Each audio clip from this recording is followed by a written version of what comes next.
السلام علیکم ورحمۃ اللہ وبرکاتہ۔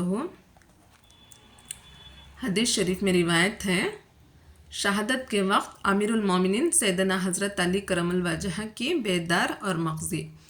شیر خدا امیر المومنین سیدنا حضرت علی کرم اللہ وجہ کو جب خبیث ابن ملجم نے شدید زخمی کر دیا اور آپ کا چہرہ خون سے لہولہان ہو گیا، پھر آپ کو قیام گاہ پر لایا گیا اور زخم کی شدت کی وجہ سے زندگی سے نا امید ہو گئی، تو آپ نے اپنے صاحبزادگان جوانان اہل جنت کے سردار سیدنا حضرت حسن اور سیدنا حضرت حسین رضی اللہ عنہ کو بلا کر خاص طور پر وصیت فرمائی۔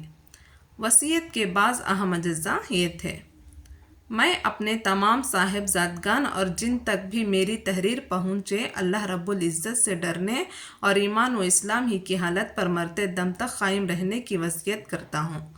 تم سب مل کر مضبوطی سے اللہ کی رسی کو پکڑے رہنا اور آپس میں اختلاف نہ کرنا، اس لیے کہ میں نے جناب رسول اللہ صلی اللہ علیہ وسلم کو ارشاد فرماتے ہوئے سنا ہے کہ دو جھگڑنے والوں کے درمیان صلح کرانا نماز روزی جیسا عبادت سے بھی افضل ہے۔ اپنے رشتہ داروں کا خیال رکھو اور ان پر صلہ رحمی کرو تاکہ اللہ تعالیٰ تم پر حساب کتاب آسان فرمائے۔ یتیموں کے بارے میں اللہ سے خوب ڈرتے رہنا، تمہاری موجودگی میں ان کے چہروں پر شرمندگی نہ ہو اور تمہارے رہتے ہوئے وہ برباد نہ ہونے پائیں۔ پڑوسیوں کے بارے میں بھی اللہ سے ڈرتے رہنا، کیونکہ ان کے حقوق سے متعلق حضرت صلی اللہ علیہ وسلم ہمیں اس قدر تاکید فرماتے رہے کہ ہمیں یہ گمان ہونے لگا کہ آپ پڑوسیوں کو ہماری وراثت میں شریک قرار دے دیں گے۔ اور قرآن کے بارے میں بھی اللہ سے ڈرتے رہنا، خبردار اس پر عمل کرنے میں کوئی دوسرا تم سے سبقت نہ لے جائے۔ حج بیت اللہ، ماہ رمضان کے روزوں اور زکوٰۃ کا اہتمام رکھنا اور اللہ کے راستے میں جان و مال سے جہاد کرتے رہنا۔ حضرت صحابہ رضی اللہ عنہ کے بارے میں بھی اللہ سے ڈرتے رہنا، اس لیے کہ نبی کریم صلی اللہ علیہ وسلم نے ان کا لحاظ کرنے کی وصیت فرمائی۔ فقر اور مساکین کو دیتے دلاتے رہنا اور عورتوں کو اور باندیوں کا خیال رکھنا۔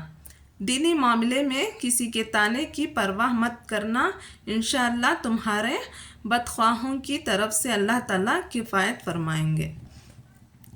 لوگوں کے ساتھ حسن اخلاق سے پیش آنا اور امر بالمعروف اور نہی عن المنکر مت چھوڑنا، ورنہ تو بدترین لوگ تم پر حکمران ہو جائیں گے، پھر تمہاری دعائیں بھی قبول نہ ہوں گی۔ اچھی باتوں پر ایک دوسرے کا تعاون کرنا اور ظلم و عدوان کے کاموں میں شریک نہ رہنا اور اللہ سے برابر ڈرتے رہنا۔ اس کے بعد آپ برابر کلمہ طیبہ کا ورد فرماتے رہے اور اسی حالت میں وفات پائی۔ اور بعض حضرات کا کہنا یہ ہے کہ آپ کی زبان پر سب سے آخر میں یہ آیت جاری تھی: وَمَن يَعْمَلْ مِثْقَالَ ذَرَّةٍ خَيْرًا يَرَهُ وَمَن يَعْمَلْ مِثْقَالَ ذَرَّةٍ شَرًّا يَرَهُ۔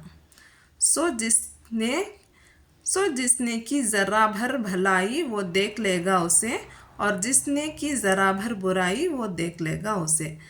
رضی اللہ عنہ کرم الوجہ۔ اللہ تعالیٰ ہمیں دین کی باتوں پر عمل کرنے کی نیک توفیق عطا فرمائے۔ اگر آپ کو ہماری حدیث اچھی لگی ہے تو آپ ہمارے چینل کو لائک کریں، شیئر کریں اور سبسکرائب کریں۔ جزاک اللہ۔